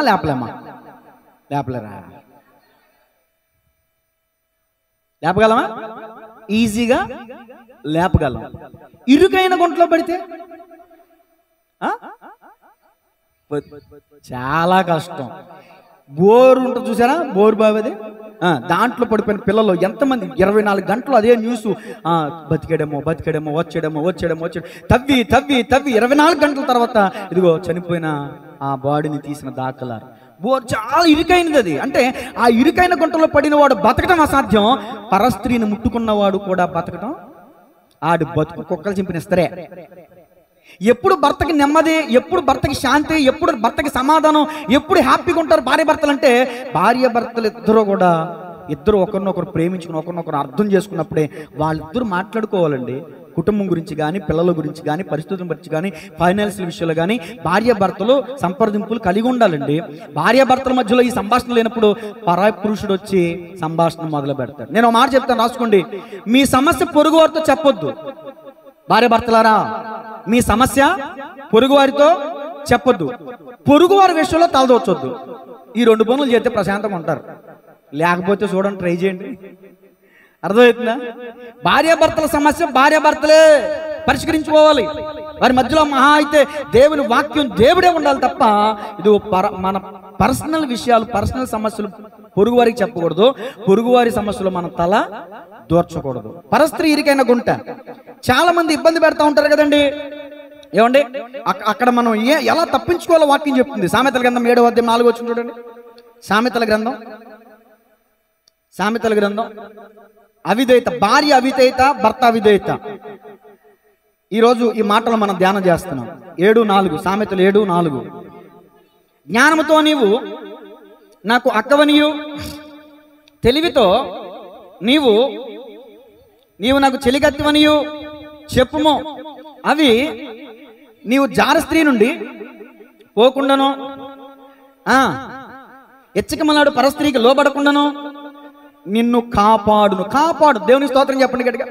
కొంతమంది జార స్త్రీలు ఉంటారండి, కొంతమంది భయంకరమైనటువంటి వాళ్ళు ఉంటారు. వాళ్ళు ఏం చేస్తారంటే భార్య భర్తలు విడగొట్టడమే పని, భర్త నుంచి భార్యని, భార్య నుంచి భర్తని విడగొట్టడమే పని. అంటే దీన్ని మీ భాషలో, ఆ స్త్రీల యొక్క పరిభాషలో, వాడుక భాషలో చెప్పాలంటే కొంపల్ని కోల్చడమే, కొంపల్ని తగలెట్టడమే. అది ఆడవారు మాట్లాడే వాడుక భాష. మీ భాషలో కూడా చెప్తే అర్థమవుద్దని. అలా తగలెట్టడం, కొంపలు కోల్చడమే కొంతమంది పని. అలాంటి వాళ్ళతో ఎలా సంప్రదించాలి, ఎలా మాట్లాడాలంటే, పురుషులారా అక్కనండి, చెల్లెనండి, అమ్మ అనండి. అక్కడితో మీరు వారి నుంచి తప్పించుకుంటారు. అక్కన్న చెల్లెన్న కొంతమందికి బుద్ధి జ్ఞానం ఉండదు. అన్న తమ్ముడు అన్న కొంతమందికి బుద్ధి జ్ఞానం ఉండదు. ఏదో సామెత ఉంది, అది చెప్పకూడదు. దేవుని స్తోత్రం చెప్పండి గట్టిగా. సరే, సామెతల గ్రంథం 6వ అధ్యాయం 23వ వచనం. సామెతల గ్రంథం, ఆజ్ఞ దీపముగాను ఉపదేశం వెలుగుగాను ఉండును, శిక్షార్థమైన గద్దింపులు జీవ మార్గములు. చెడు స్త్రీ యొద్దకు పోకుండాను, పరస్త్రీ పలుకు ఇచ్చగప్ప మాటలకు లోబడకుండాను అవి నిన్ను కాపాడును. దాని చక్కదనమందు నీ హృదయములో ఆశ పడకము. అది తన కనురెప్పలను చిలికించి, దాని అర్థం ఏంటి? కనుగొట్టడం అన్నమాట. మరి అర్థం అదే. ఏదో చిలికించి అంటే మీకు అర్థం అనుకుంటారా? కాదు. ఒక కన్ను తెరిచిద్ది, ఒక కన్ను మూసిద్ది. కన్నులతో సైగ చేసిద్ది. చదవండి. అది తన కనురెప్పలను చిలికించి నిన్ను లోపరచనీయకము. వేశ్యా సాంగత్యము చేయవానికి రొట్టె తునక మాత్రం మిగిలిండును, మగనాలు మిక్కిలి విలువగల ప్రాణం వేటాడును. ఒకడు తన ఒడిలో అగ్ని ఉంచుకొని ఎడల వాని వస్త్రములు కాలకుండునా, ఒకడు నిప్పుల మీద నడిచిన ఎడల వాని పాదములు కమలకుండునా. ఇదిగో తన పొరుగు వాని భార్యను కూడువాడు ఆ ప్రకారమే నాశనమగును, ఆమెను ముట్టువాడు శిక్ష తప్పించుకొనడు. దావీదు తప్పించుకున్నాడా? ఎవరు తప్పించుకోవాలా? కాబట్టి గమనించాలి దేవుని ప్రియ సంఘం. ఈ విషయాలను బట్టి మనం ఏం నేర్చుకోవాలంటే, ప్రతి పురుషుని కూడా క్రీస్తు శిలువ సువార్త సైనికులుగా ఉన్న మనల్ని, క్రీస్తునందు నమ్మిక విశ్వాసం ఉంచిన మనల్ని, పరిశుద్ధతలో ముందుకు కొనసాగుతున్న మనల్ని అపవిత్రతలోనికి పడడానికి దుష్టుడు, దురాత్మ శతవేదాల ప్రయత్నం చేస్తాడు. ఏదో ఒక విధంగా ఎరేస్తాడు. నీకు తెలియని వాళ్ళే స్త్రీలు ఈ రోజున ఎలాంటి పనికిమాల ఫోన్లు అంటేనండి, మీకు ఈ మాటలో ఈ వీడియో వచ్చిందో రాలేదో, ఆడవాళ్ళతో మాట్లాడాలంటే మీకు ఇష్టమా? ఆడవాళ్ళతో ఫ్రెండ్షిప్ చేయాలంటే మీకు ఇష్టమా? మీరు ఫ్రెండ్షిప్ యాప్ డౌన్లోడ్ చేసుకోండి. మీకు ఇష్టమైన అమ్మాయితో మీరు మాట్లాడవచ్చు. పనికి మాలిన సేదారాలు. దాన్ని ఏమంటారు చెప్పండి? దిగజారిపోయిన పనులు కాదా? ఇదిగో ఆనాడు జార స్త్రీలు ఉన్నారేమో, ఈ రోజున ఫోన్లో తగలడ్డారు అలాంటి స్త్రీలు. అర్థమవుతుందా? ఫ్రెండ్ యాప్ అంటూ వచ్చి రకరకాల మెసేజ్లు పెట్టి, నాకు అది లేదు ఇది లేదు, నీ ద్వారా నాకు పొందుకోవాలనుకున్నాను, ఏసయ్యా ఇంకా మాటలు చెప్పకూడదు అని చెప్పి బుర్ర పాడు చేసి, మైండ్ పాడు చేసి 24 గంటలు ఫోన్ పట్టుకునేలాగా, 24 గంటలు అటు తిరిగేలాగా.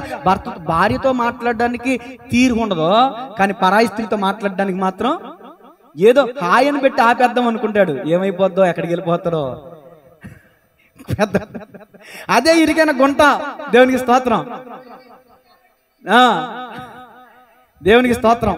సహోదరి గారు చాలా అభిమానాన్ని చూపిస్తున్నారు, అందుని బట్టి మీకు వందనాలమ్మ. సాతాను గడికి అవే ఉండవు, ఎవరైనా ఒకటే సాతాను గడికి. దేవునికి స్తోత్రం చెప్పండి గట్టిగా. సంసోను బలవంతుడు, పడలేదా? దావీదు భక్తిపరుడు, పడలేదా? మనం ఏమన్నా పైనుంచి దిగొచ్చిన వాళ్ళమా? నరమాత్రులు. కాబట్టి కుడి ఎడమలకు తొలగక మనం పరిశుద్ధతను కాపాడుకోవాలంటే ప్రతిరోజు వాక్యాన్ని మనం చదవాలి. అందుకనే దేవుని స్తోత్రం చెప్పండి గట్టిగా. సరే, పరాయి వ్యక్తులతో సంభాషణ, పరాయి వ్యక్తిని టచ్ చేసి మాట్లాడటం, ఈ రెండు మొదటి మాటలు, ఈ రెండు విషయాలు నోట్ చేసుకున్నారు కదా. సరే, తర్వాత మాట చదవండి.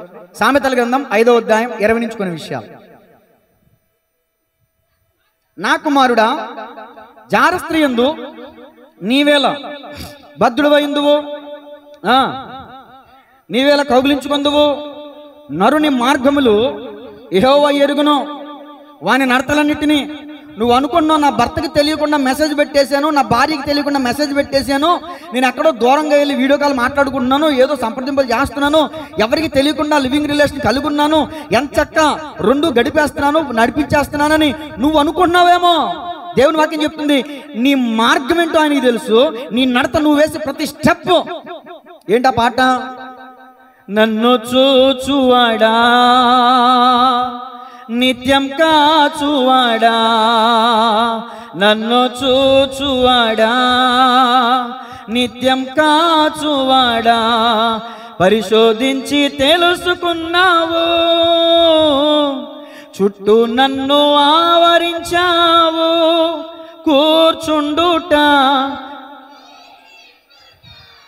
కూర్చుండుట నే లేచియుండుట బాగుగా ఎరిగియున్నావు రాజా, బాగుగా ఎరిగియున్నావు. దేవుని స్తోత్రం చెప్పండి. కూర్చుండుట, లేచుట, నడుచుట, ఇదిగో నోట మాట నాలుగు రాకమునిపై ఆయన ఎరిగిన వాడండి ఆయన. అది తర్వాత చదవండి అమ్మా. వాని నడతలన్నిటిని ఆయన గుర్తించును, దుష్టుని దోషములు వానిని చిక్కులు పెట్టును, వాడు తన పాప పాశం వలన బంధింపబడును, శిక్షలకి అట్టి వాడు నాశనమగును, అతి మూర్ఖుడై వాడు త్రోవ తప్పిపోవును. అర్థమవుతుందండి? భార్య అయినా కావచ్చు, భర్త అయినా కావచ్చు, పరస్త్రీ విషయంలో భర్త గాని, పరపురుషుల విషయంలో భార్య గాని తప్పుడడుగు వేస్తే వాళ్ళు శిక్షను తప్పించుకోలేరు, నాశనం అవుతారని బంధింప పాప పాశము మరణ పాశం వలన ఖచ్చితంగా వాళ్ళు బంధించబడతారని వాక్యం సెలవిస్తుంది. సొలొమోనే తప్పించుకోలేకపోయాడండి. సొలొమోను పరస్త్రీలను మోహించి ఆ పరస్త్రీలు చెప్పిందల్లా చేశాడు. కూర్చోమంటే కూర్చున్నాడు, నుంచోమంటే నుంచున్నాడు, దండం పెట్టమంటే దండం పెట్టేశాడు. ఎవరికి? అది ది గ్రేట్ సొలొమోన్. చక్కని ఉన్నతమైన దేవాలయం కట్టించిన సొలొమోన్ మహారాజు పరస్త్రీలను మోహించి పాపంలో పడిపోయాడు. కాబట్టి పరస్త్రీ విషయంలో జాగ్రత్తగా ఉండాలని మరొకసారి చెప్తున్నాను. తర్వాత మాట రాసుకోండి, రెండో మాట, పార్ట్ 6లో నుంచి రెండో మాట. భర్త ముందు భార్య పొరుగు వారిని పొగడ్డం, అలాగే భర్త గురించి భార్య పొరుగు వారి దగ్గర తగ్గించి మాట్లాడడం. అట్ ద సేమ్ టైం భార్య ముందు భర్త పొరుగు వారిని పొగడ్డం. ఇది రెఫరెన్స్ ఏమన్నా? సామెతల గ్రంథం 31:28. సామెతల గ్రంథం 31:28. ఏమండి? ఆమె కుమారులు లేచి ఆమెను ధన్యురాలందరూ. చాలా మంది కుమార్తెలు, ఈ 29వ వచనం సపరేట్ అండి. చాలా మంది కుమార్తెలు పతివ్రత ధర్మం అనుసరించి ఉన్నారు, కానీ వారందరినీ నీవు మించిన దానవని ఆమె పెనిమిటి ఆమెను. ఇప్పుడు ఏం చేయాలి? పెనిమిటి అంటే ఎవరో? భర్త చేసుకున్నవాడు పొగడాలి, వాళ్ళ పొగడకూడదు. పొగుడుతున్నారంటే దాని అర్థం ఏంటి? బయట వాళ్ళు మొలగ చెట్టు ఎక్కిస్తున్నారు, దాని అర్థం పడేస్తారని అర్థం. అర్థమవుతుందా? భార్య నువ్వు పొగిడితే నీ భర్తను పొగడాలి, భర్త నువ్వు పొగిడితే నీ భార్యని పొగడాలి. లేకపోతే ఎలా ఉంటుంది తెలుసా? మా ఇంట్లో చేపల కూర మా అమ్మ వండితే చాలా బాగుంటుంది, మా పాస్టర్ గారు వండితే బాగుంటుంది. అమ్మ వండితే చాలా బాగుంటుంది, మా పాస్టర్ గారు వండితే బాగుంటుంది. బాగోదని నేను చెప్పలా, ఎప్పుడు కూడా సూపర్ అని నేను అనలా. సూపర్గా ఉంటే నోరు ముసుగు తినేస్తాను. పొగిడితే రెండోసారి మళ్ళీ ఉన్నది కూడా ఓడగొడతానని పొగడను. పొగిడితే నెత్తికి ఎక్కుతారని. మరి రజనమ్మ గారు కూడా అంటారా పొగుడు చూడ అంటారు మా అక్క కొన్ని విషయాలు. నేను అంటాను, ఈ మధ్య కాలంలో ఎవరో భోజనానికి పిలిస్తే వెళ్ళామండి కర్మగాలి, అక్కడ చేప కూర పెట్టారు, చేపల పులుసు అదురుసు, నోట్లో పెట్టుకోగానే తినంగానే పుల్ల పుల్లగా చక్కగా కమ్మగా ముద్ద వెళ్ళిపోయింది. నేనన్నాను, అమ్మా జీవితంలో మర్చిపోలేని చేపల కూర సూపర్ ఉందన్న. పాస్టర్ గారు పక్కన కూర్చుంది, ఎలా చూసింది. దాని అర్థం ఏంటి? ఏనాడన్నా చేపల కూర ఉంటే నన్ను పొగిడావా? అలాంటి ప్రమాదాలు ఎదుర్కోవాల్సి వస్తుంది. తెలుసో తెలియక ఇరకాటలు పడ్డానమ్మ. అర్థమవుతుందా? కాబట్టి భార్య ముందు పరస్త్రీని అంటే భార్యలు పొగడమనా? తప్పండి. భర్త పొగడాలండి, కొంచెం లవ్లీగా పిలవాలండి. అప్పుడప్పుడు తప్పదండి, కష్టమైనా ఇష్టం లేకపోయినా పిలవాలి. భర్తలారా మీరు వినండి నా మాట. ఏమే వసే ఎక్కడ చచ్చావు మా ఇద్దరు మోహన్ దానా అలా కాకుండా కొంచెం ముద్దుగా బంగారం అంటే అసలు మురిసిపోతారండి. అసలు మరి బాబాయ్ నాడు పిలిచావు మరి కేకతా బా.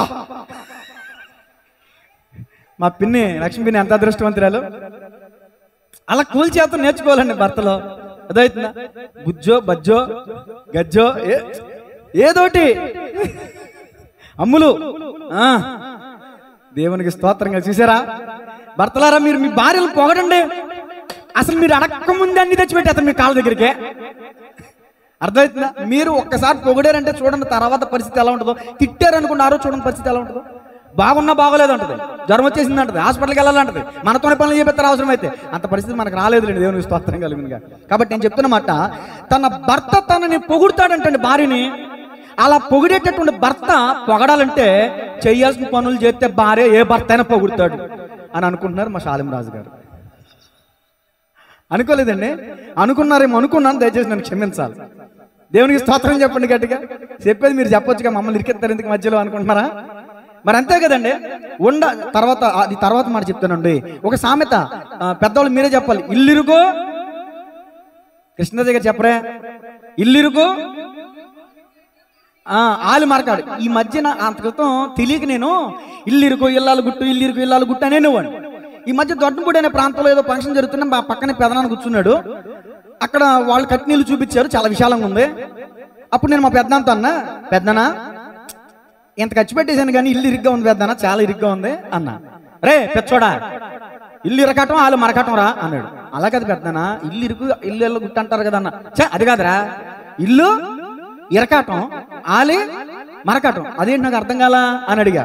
అప్పుడు అన్నాడు, ఒరే పెచ్చోడా, ఇల్లు ఇరుగ్గుంటే ఎవరు లోపలికి రారా, ఇల్లు ఇరుగ్గుంటే ఎవరు రారా, ఆలి మరకటం అంటే దాని అర్థం అందం లేనిదిరా, అందం లేనిదని ఎవరు చూడరా అని అన్నాడు. ఇక నేను సైలెంట్ అయిపోయా. అర్థమవుతుందా? అది మన కేటగిరీకి సంబంధించింది కాదు, కానీ ముందు నాకు తెలుసో తెలియక చెప్పిన మాట. ఇల్లు ఇరుకు ఇల్లాలు గుట్టు. తన భర్త తెచ్చినా తేగపోయినా, తన భర్త చూసినా చూడకపోయినా, తన భర్త మంచోడైనా చెడ్డోడైనా సుబుద్ధి కలిగిన అబీగైల్లా ఉండాలి. అర్థమవుతుందండి? ఏనాడు కూడా తన భర్త మూర్ఖుడు మోటువాడు అసలు దుర్మార్గుడు అని బైబిల్ సెలవిస్తుంది. అలాంటి వ్యక్తితో కాపురం చేసిందండి అబీగైల్. ఏనాడు స్టేషన్కి వెళ్ళా, ఏనాడు డ్రైవర్స్ ఇవ్వాలనుకోవాలా, ఏనాడు పుట్టింటికి అడిగట్లా.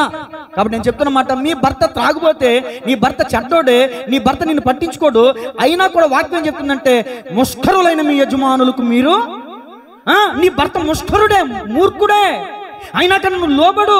ఇంతకుముందు మీరు వాక్యం చదివారు కదా, అవిశ్వాసి అయిన భర్త వాక్యోపదేశం లేకుండానే భార్య ప్రవర్తన వలన ఆ భర్త ఏమవుతాడంట, రాబట్టబడును.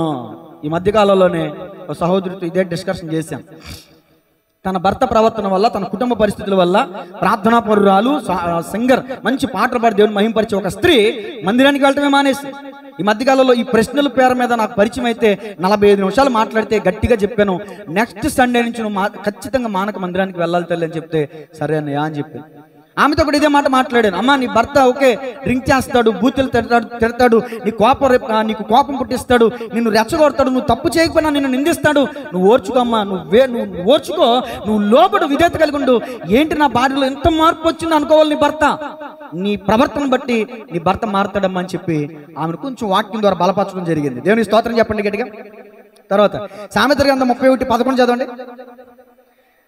రెండో మాట ఏం రాసుకున్నారు? భర్త ముందు భార్య పొరుగు వారిని పొగడ్డం. అలాగే ఆమె పెనిమిటి, ఆమె ఎందు నమ్మకం ఉంచును, అతని లాభప్రాప్తికి. వెలితి కలగదు అంటే జేబుకి ఎప్పుడు చిల్లాడదని అర్థం. ఆమె తన బ్రతుకు దినములన్నీ ఎవరికి? అతనికి అంటే భర్తకి మేలు చేయను గాని కీడేమీ చేయదు. చాలండి. చూడండి, దేవునికి వాక్యం చెప్తుంది, స్త్రీలరా మీరు లోబడి ఉండాలి. అంత మాత్రమే కాదు, మీ భర్త మీ యందు నమ్మిక ఉంచుతాడు, మీరు అతనికి మేలు చేయాలి కానీ కీడు చేయకూడదు. కూలి పనికి వెళ్ళాడు, 500 జేబులో పెట్టి కుంకుమ తగిలిచ్చాడు. సాయంత్రం తీసుకుని చూస్తే ఎంత ఉన్నాయి? 400 రూపాయలు ఏమైపోతున్నాయి ఏమో తెలియట్లా. అదే కీడంటే, అదే నష్టం అంటే. వెలితి అంటే అదే. వెలితి పరచకూడదంటండి. ఇంకా జ్ఞానవంతురాలైన భార్య. కొంతమంది భర్తలు ఏం చేస్తారంటే సంపాదించి నేరుగా భార్యకి ఇస్తారు. ఆ అలవాటు నాకు లేదనుకోండి, ఇప్పుడు లేదనుకోండి. కానీ భార్యలు ఏం చేస్తారంటే భర్త దగ్గర తీసుకున్న డబ్బంతా ఖర్చు పెట్టకుండా కొంత ఖర్చు పెట్టి కొంత వెనకేస్తారు. ఎందుకు తెలుసా? ఎప్పుడు పిల్లలకు జ్వరాలు వస్తాయో తెలీదు, ఎప్పుడు అన్ఎక్స్పెక్టెడ్గా ఏం ప్రాబ్లం వస్తుందో తెలీదు, ఎప్పుడు అప్పటికప్పుడు ఎవరిని అడిగినా ఎవరు రూపాయి ఇచ్చేవాళ్ళు కాదు. 100 వస్తే 100 ఖర్చు పెట్టకుండా, భర్త ఎంత ఇచ్చాడు అంత ఖర్చు పెట్టకుండా, వెలితి పరచకుండా ఎప్పుడు నిండుగా ఉండేలా చూసుకోవాలంట భార్య. దేవునికి స్తోత్రం కలుగునుగా. సరే, 3 మాట రాసుకోండి, టైం అయిపోయింది. త్వరగా చెప్పి నేను ఎక్కువగా లోతుగా వెళ్ళను కానీ అవుట్లైన్స్ ఇచ్చుకుంటూ వెళ్తాను. సామెతలు కదా, 3వ మాట రాసుకోండి. ఇల్లు ఇల్లాలు పరిశుద్ధంగా ఉండకపోవటం. చాలా మంది భార్య భర్తల మధ్యలో గొడవలు రావడానికి గల కారణం ఏంటంటే, భర్త చెప్తాడు, అమ్మాయి నేను బయటికి వెళ్ళి వస్తున్నాను, ఇల్లు శుభ్రంగా ఉంచు, నువ్వు కూడా శుభ్రంగా ఉన్నా అని చెప్తా ఉంటాడు. కానీ వీళ్ళు ఎప్పుడు చూసినా కృష్ణదత్త గారు చెప్పాలి, మీ అనుభవం చెప్పండి. వద్దులే బాబు అంటే ఉంది, మనసులో ఏదో ఉంది.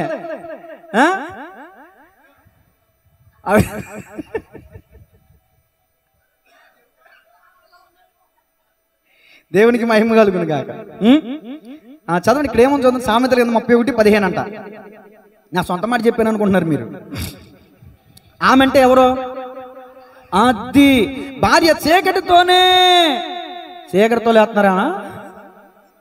ఏనే సార్ నాకు చూడండి అమ్మా. ఆమె చీకటితోనే లేచి తన ఇంటి వారికి భోజనం సిద్ధపరచును, తన పనికత్తెలకు బత్తము ఏర్పరచును, ఆమె పొలమును చూచి దానిని తీసుకొనును. ఇంకా తర్వాత మాట 25 వచ్చింది, చదవండమ్మా. 25 బలమును ఘనతయు ఏంటమ్మా? ఇప్పుడు నేను అడుగుతాను ప్రశ్న, భార్య యొక్క వస్త్రములు ఏంటో మీరు చెప్పండి అమ్మ ఒకసారి. ఏం చదివారు అక్కడ? బలము ఘనత. నిజంగా మీ వస్త్రం ఏంటి చెప్పండి రోజు? మా చెల్లి అదే ఏంటంటే చీర కట్టుకునే ఓపిక లేదంట మొఖానికి. ఏం కట్టండా? పొద్దున్నే లేచి స్నానం చేసి చీర కట్టుకునే ఓపిక లేదంట, పొద్దున్నే సాయంత్రం వరకు నైటేనంట. ఏంటమ్మా అంటే రకరకాల విషయాలు. నేను మళ్ళీ ఎందుకులే దాన్ని ఎక్కువగా వివరించకూడదు. దేవుని స్తోత్రం చెప్పండి గట్టిగా. భర్తకి భార్య ఎప్పుడు నీట్గా అందంగా కనిపించాలండి. ఓ భార్య, నువ్వు గమనించు, నీ భర్త నీతో మాట్లాడడానికి ఇష్టపడకుండా పరాయి స్త్రీతో మాట్లాడడానికి ఎందుకు ఇష్టపడుతుందో తెలుసా?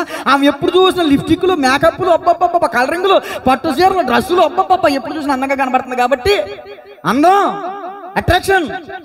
అదేదో నువ్వే నీ భర్త ముందు అందంగా కనబడితే నిన్నే చూసుకుంటా కూర్చుంటాడుగా. అబ్బా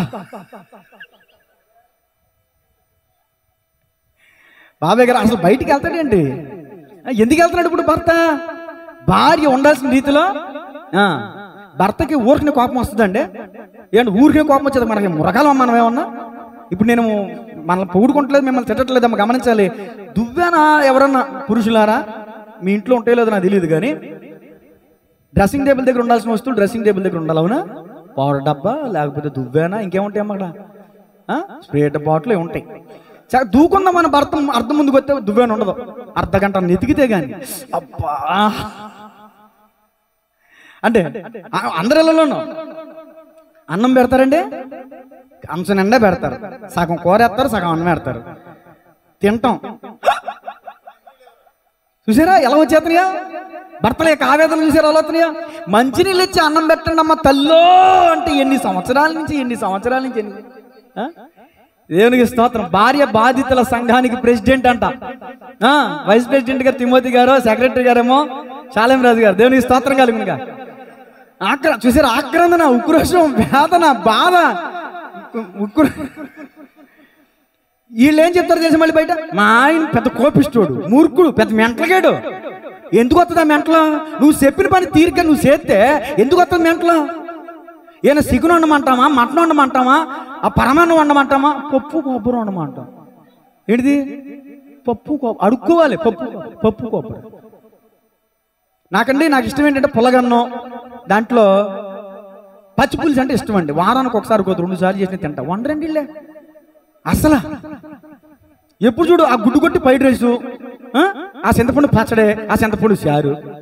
దేవునికి స్తోత్రం కలుగునుగా. కాబట్టి నేను అంటాను, భర్త ఆ భార్య, నువ్వు నీ భర్తకి వేడివేడిగా ఆహారం సిద్ధపరిచి ఉంచితే ఆడు బయటికి వెళ్ళి పానీపూరీలు తినాల్సిన కర్మ ఏంటి? ఆ పానీపూరి ప్లేస్ ఇంకోటి పెట్టుకోండి. నీ దగ్గరే ఉంటాడు కదా, నిన్నే స్వత కూర్చుంటాడు కదా. అర్థమవుతుందా? బయట వాళ్ళు ఎర్రలేస్తున్నారు, మీరు మాత్రమేమో ఉన్న భర్తని అనవసరంగా. ఇంకొకటి, వారం రోజు ముందే కార్డు తెచ్చి ఇచ్చారండి ఇంటికి. ఏం కట్టది? పెళ్లి గడ్డో ఎక్కడికో ఫంక్షన్కి వెళ్ళాలి, పలానా బుధవారం ఫంక్షన్కి వెళ్ళాలి. భార్యకి ఏం ఉండాలి? మెలుగు ఉండాలి. వద్దా? ఏముండాలి? అమ్మో మా ఆయన ఫంక్షన్కి వెళ్తున్నాడు, ఎల్లకెళ్ళకి ఫంక్షన్కి వెళ్తున్నాడు, రోజు పనికి వెళ్తున్నాడు, రోజు మురుగుొట్లు వేసుకుంటున్నాడు, ఫంక్షన్కి వెళ్ళేటప్పుడు మంచి బట్టలు వేసుకోవాలి, ఇస్త్రీ బట్టలు వేసుకోవాలని ఏమన్నా ఉతికి చక్కగా గంజి పెట్టి చక్కగా ఇస్త్రీ చేసి ఉంచాలి. వద్దా? ఆ టైంకి ఏది ఇస్త్రీ మర్చిపోయానండి. మర్చిపోయావా? ఇప్పుడు ఏం చేయాలి ఫంక్షన్కి? ఆయన అనేది అంటే అసలు వాళ్ళు ఇస్త్రీ చేయక్కర్లేదు, ఉతికి పెడితే మేమే ఇస్త్రీ చేయించుకుంటామని. దేవునికి స్తోత్రం కలుగునుగా. అంటే దువ్వెన కానించి, తినే వస్తువు కానించి, ఇప్పుడు చెప్పాను ఏంటిది, ఇస్త్రీ బట్టలు కానించి, భర్తకి ఏం కావాలి, ఇది నేను చెప్పిన మాట కాదండి. అక్కడ 27 వచనం ఉంటుంది చూడండి, 27 వచనం. ఆమె తన ఇంటి వారి నడతలను బాగుగా కనిపెట్టును, ఆ తర్వాత ఆమె పని చేయకుండా. మరి మీరు తింటే కానీ పనులు చేయం మనం. దేవునికి స్తోత్రం కలుగునుగా. అందరూ అలా ఉండరులేండి. సరే, తర్వాత మాట రాసుకోండి. సామెతల గ్రంథంలో నుంచి ఇస్తున్నా. గుణవతి అయిన భార్యకు ఉండవలసిన లక్షణాలు, ఉండకూడని లక్షణాలు. గుణవతి అయిన భార్యకు లోబడాలి అనే లక్షణం ఉండాలి. లోబడలేదు అంటే సిస్టర్ గారు చెప్పారు కదా, గుణం లేనిదని అర్థం. ఒకసారి ఆలోచించండి, హబ్బమ్మలాగా మీరు కూడా అవిధేయత కలిగి ఉన్నారా మీ భర్త పట్ల, దేవుని పట్ల? ఒకవేళ అందుకనేమో మీ ఇంట్లో గొడవలు చెప్తున్నాడు మీ భర్త, పెళ్ళైన కానీ చెప్తూనే ఉన్నాడు, నీలో మార్పు లేదు కానీ మా ఆయన మారాలండి ప్రార్థన చేయండి, మా ఆయన మారాలండి ప్రార్థన చేయండి. ఏం ప్రార్థన చేసేది? నువ్వు మారవా? అంతేనే కదండి, భార్య మారితేనే కదా భర్త మారేది. తర్వాత సామెతలు 31:26, 31:26. జ్ఞానము కలిగి తన నోరు తెరుచును. తర్వాత కృపగల ఉపదేశము ఆమె. అంటే మీ నోరు తెరిస్తే ఏమి రావాలంట? ఉపదేశం మంచి రావాలి, చెడు రాకూడదు, బూతులు రాకూడదు. అంటే ఈ మాట రాసుకోండి. 4వ మాట, భర్తకి చిరునవ్వుతో సమాధానం ఇవ్వటం. 4వ మాట ఎంత కష్టపడి రాసింది తెలుసా టైటిల్స్? భర్తకి భార్య ఏం చేయాలి? చిరునవ్వుతో సమాధానం ఇవ్వటం. భార్యలు చాలా మంది ఎదురొస్తూ ఉంటారు కదా, నవ్వుతూ ఎదురొస్తారండి. వాళ్ళకి చాలా ఆనందంగా సంతోషంగా వెళ్తారండి భర్తలో. కొంతమంది ఉంటారండి మూలి మొహాలు వేసుకుని, ఎప్పుడు చూసినా ఏడుపు కొట్టు మొహమే, ఎప్పుడు చూసినా సింపుల్ చుట్టూ, ఎప్పుడు చూసినా అదే. నేను అంటున్నమాట, జ్ఞానము కలిగి తన నోరు తెరుచును. అంటే ఎప్పుడు నవ్వాలో అప్పుడు నవ్వాలి, ఎప్పుడు ఏడవాలో అప్పుడు ఏడవాలి. ఎప్పుడు ఎడుతూ కూర్చుంటే దాన్ని మూలిమోహం అంటారు. అర్థమవుతుందా? ఆ మూలిమోకాలు వేసి కూర్చుంటే ఇంట్లో భర్తకి జయం ఉండదు, వెళ్తున్న వ్యాపారంలో జయం ఉండదు, చేస్తున్న ఉద్యోగంలో జయం ఉండదు, సంతోషం ఉండదు. భార్యకు నవ్వుతూ పంపించాలి. అతను కూలి పనికి వెళ్ళినా, వ్యాపారానికి వెళ్ళినా, ఉద్యోగానికి వెళ్ళినా, ఏ భార్య అయినా కానీ మీరు గమనించాలి, కృపగల ఉపదేశం మీ నోట రావాలి, మంచి రావాలి మీ నోటంట, చెడు రాకూడదు. దేవుని స్తోత్రం చెప్పండి గట్టిగా. ఇంకా స్పీడ్గా చెప్పేస్తున్నా. 5వ మాట రాసుకోండి. భార్య భర్తలు వారి వారి ధర్మము నడుచుకునుట. భర్త ఎడల భార్య, భార్య ఎడల భర్త వారి వారి ధర్మములు జరుపుట. అంటే దాని అర్థం కొరింథీయులకు రాసిన మొదటి పత్రిక 7:1-4 వచ్చిన. కొంతమంది అతిభక్తివాదులు ఉంటారు, స్త్రీలలోనూ ఉంటారు, పురుషుల్లోనూ ఉంటారు. ఈ భార్య భర్తలు ఏం చేస్తారంటే, నేను ప్రార్థనలో ఉన్నాను, నేను ఉపవాసంలో ఉన్నాను, నేను భక్తిలో ఉన్నాను, నేను నిష్ఠలో ఉన్నాను, నేను మొక్కుబడిలో ఉన్నాను అని చేయవలసిన ధర్మం చేయరు. చదవండమ్మా. మీరు రాసిన వాటి విషయం స్త్రీని ముట్టగొండుట పురుషునికి మేలు, ఆయనను జారత్వములు జరుగుతున్నందున ప్రతివానికి చదవండమ్మా. సొంత భార్య, అతి భార్య, సొంత భార్య ఉండవలెను. ప్రతి స్త్రీకి సొంత భర్త ఉండాలి. భార్య భర్తకును, అలాగనే భార్య భర్తకును వారి వారి ధర్మములు నడుపవలెను.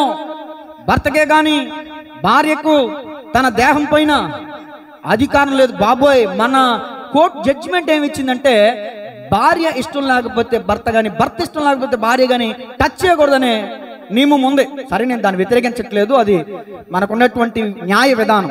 కానీ బైబిల్ చెప్తున్న న్యాయ విధానం ఏంటి తెలుసా? అమ్మ భార్య, స్త్రీ, అసలు నీ దేహం మీద నీకు అధికారం లేదు. నీ పురుషునికే, నీ భర్తకే అధికారం ఉంది. ఓ భర్త, నీ దేహం పైన నీకు అధికారం లేదు, నీ భార్యకే నీ మీద అధికారం ఉంది. దేవుని స్తోత్రం చెప్పండి. ఇక్కడ చదవండి. ప్రార్థన చేయుటకు మీకు సావకాశం కలుగునట్లు కొంతకాలము ఉభయుల సమ్మతి చొప్పుననే తప్ప ఒకరికొకరు ఎడబాయకుడి. మీరు మనసు నిలుపుకోలేకపోయినప్పుడు సాతాను మిమ్మల్ని శోధింపుకున్నట్లు తిరిగి కలుసుకొనుడి. ఇది నా హితోపదేశమే గాని ఆజ్ఞ కాదు. మనుషులందరూ నా వలె ఉండగోరుచున్నాను. పౌలు గారికి పెళ్ళైందని కొంత వాదన, పెళ్ళయి భార్య చనిపోయింది, తర్వాత ఒంటరిగా ఉన్నాడని కొంతమంది వాదన, అసలు పెళ్లి కాలేదని కొంతమంది వాదన. అందుకని పౌలు గారు ఏమంటున్నారంటే, ఇప్పుడు పెళ్ళయి భార్య చనిపోయిందా, పెళ్ళి అవ్వలేదా, ఆ విషయం పక్కన పెడితే ఒంటరిగా ఉన్నాడన్నమాట వాస్తవం. నా వలే ఉండగోరుచున్నానంటే స్త్రీని ముట్టకుండా, స్త్రీతో సంబంధం లేకుండా నా వలే ఒంటరిగా ఉంటే అబ్బాబ్బాబ్బా ప్రశాంతంగా ఉండొచ్చు అంటున్నాడు ఆయన. ఇది నా హితోపదేశమే గాని ఆజ్ఞ కాదు అని అంటున్నాడు. సరే, పౌలు గారు చెప్తున్న హితోపదేశం ఏంటంటే, స్త్రీలారా, పురుషులారా, మీరు ప్రార్థనలో భక్తిలో ఉన్నంత మాత్రాన గమనించాలి, మీరు ఎడబాసి ఉండకూడదు. మీరు ఎడబాసి ఉంటే సాతాను, అపవాది మీ మధ్యలో ప్రవేశిస్తాడు. అపవాది శోధిస్తాడు, పాపలు పడిపోయేలా చేస్తాడు. భార్యాభర్తలు ఇరువురు కూడా ఒకవేళ ఇద్దరు సమ్మతి అంటే ఇద్దరికి ఇష్టమైతే కొంతకాలం ఎడబాసి ఉండొచ్చేమో, కానీ ఒకరి ఇష్టం లేకుండా మరొకరు నేను తీర్మానం చేసుకున్నాను, నేను మొక్కుబడి చేసుకున్నాను అని అంటే గనక భర్త పెడత్రోవ పడే అవకాశాలు ఉంటాయి. కాబట్టి ఇది ఒక హెచ్చరిక అన్నమాట. ఇంకొక మాట, ఈ 5వ మాటలోనే భార్యాభర్తలు గమనించాల్సింది ఏంటంటే, భార్యాభర్తలు పిల్లలు పుట్టిన తర్వాత, పిల్లలు కొంచెం పెరిగి పెద్దవాళ్ళు అయిన తర్వాత, వాళ్ళు ఊహకి వచ్చిన తర్వాత వాళ్ళని దూరంగా పెట్టాలి. లేకపోతే భార్యాభర్తలారా, కొంచెం ఇది వ్యక్తిగతమైన పర్సనల్ విషయం, కానీ నేను టచ్ చేసుకుంటానే వెళ్ళిపోతాను, లోతుగా మాట్లాడను. కానీ 8వ తరగతి చదివేటటువంటి అమ్మాయి, ఒక బాల్యంలో ఉన్న అమ్మాయి హాస్టల్లో ప్రెగ్నెంట్ అయితే ఆ అమ్మాయిని తీసుకుని వెళ్ళి డాక్టర్ దగ్గరికి తల్లిదండ్రులు తీసుకుని వెళితే తప్పు ఎవరిదని తేల్చారు తెలిసి అక్కడ డాక్టర్ కౌన్సిలింగ్ ఇచ్చి తల్లిదండ్రులని తేల్చారు. ఎందుకని? వచ్చిన పిల్లల్ని పక్కలో ఉంచి తర్వాత వాళ్ళు ఇంకా నేను మాట్లాడుకోవడం మీకు అర్థమవుతుంది నా మాట.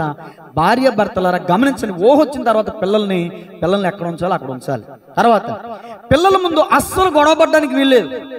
భార్యాభర్తలకి చిన్న చిత్తగా వస్తూ ఉంటాయి, కానీ పిల్లల ముందు గొడవలు ఆడుకుంటే ఆ పిల్లలు కూడా పెరిగి పెద్దవాళ్ళు అయిన తర్వాత భార్యాభర్తలంటే ఇలా గొడవలు ఆడుకోవడమేనేమో అనుకుంటారు తప్ప, భార్యాభర్తలంటే భార్య లోబడాలి, భర్త ప్రేమించాలనే తాత్పర్యం వాళ్ళకి అర్థం కాదు. కాబట్టి మీరు మాదిరి చూపించాలి పిల్లలకి.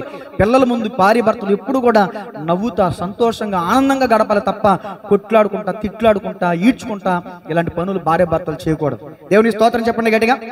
ఆఖరి మాట, దీంట్లో 5లో ఆఖరి మాట ఏంటంటే, పిల్లలు తండ్రిని గౌరవించాలంటే తల్లి అంటే భార్య చెప్పే మాటల మీద ఆధారపడి ఉంటుంది. అర్థమవుతుందా నా మాట అర్థమవుతుందా? ఇప్పుడు పిల్లలు చదువుతున్నారు, పిల్లలకి ఫీజు కట్టేది ఎవరు? అందరూ చెప్పండి, మన నోరు తెరిచిన గొంతు పోతుంది. భర్త అని చెప్పండి. పిల్లలకి ఫీజు కట్టేది ఎవరు? పిల్లలకి డ్రెస్ కొనేది ఎవరు? పిల్లలకి తింటాకి తెచ్చేది ఎవరు? స్నాక్స్ తెచ్చేది ఎవరు?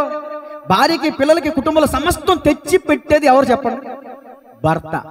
కానీ పిల్లల దగ్గరికి వెళ్ళి మీ నానంటే మీకు ఇష్టమేనంటే, చిచ్చి మా నాన్న ఎందుకంటున్నారు అలాగా? కన్న తండ్రిని పట్టుకుని తిట్టేవాళ్ళు లేకపోలేదు, కన్న తండ్రిని పట్టుకుని విమర్శించేవాళ్ళు లేకపోలేదు, అవమానకరంగా ఎందుకు అలా మాట్లాడుతున్నారంటే, ఆ తల్లి భర్త మీద ఊసుగొలిపిన మాట అలాంటివి. నీ బాబు ఉన్నాడే ఇలాంటోడు అలాంటోడు అని పిల్లలకి చెప్పాల్సిన మాట్లాడేవి. పిల్లల మనోభావాలు దెబ్బతినవా? పిల్లల మనసులు పాడైపోవా?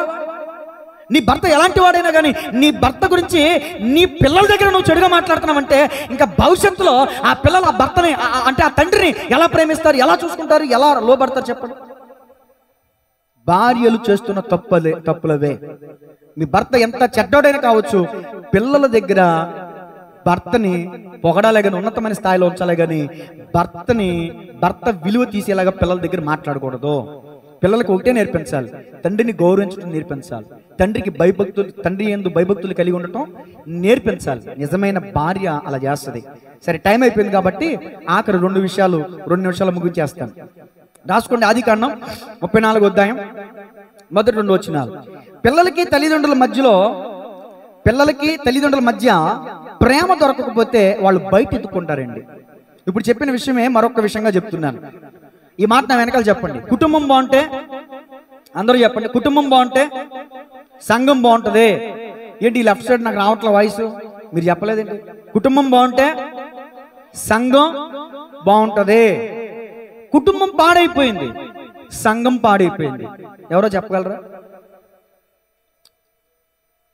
కుటుంబం పాడైపోయింది, సంఘం పాడైపోయింది. ఎవరో చెప్పనా? యాకోబు గారి కుటుంబం. యాకోబుకి 2 భార్యలు, రాహేలు, లేయా. యాకోబుకి ఎవరంటే ఇష్టం? రాహేలు. ఎవరిని ప్రేమించాడు? ఎక్కువ ఎవరి దగ్గర ఉంటాకి ఇష్టపడుతున్నాడు? లే దగ్గరికి వెళ్ళడానికి ఇష్టపడతలా. ఎప్పుడు చూసినా భార్య ఇంట్లో ఏడుస్తూ కూర్చునేది. అమ్మా ఎందుకమ్మా అలా ఏడుస్తున్నావు? మీ నాన్న వస్తాడేమో అని ఎదురు చూస్తున్నానే. అలా భార్యలు ఎంతమంది భర్తల కోసం ఎదురు చూసి ఏడుస్తున్న వాళ్ళు లేకపోలేదో తెలుసా?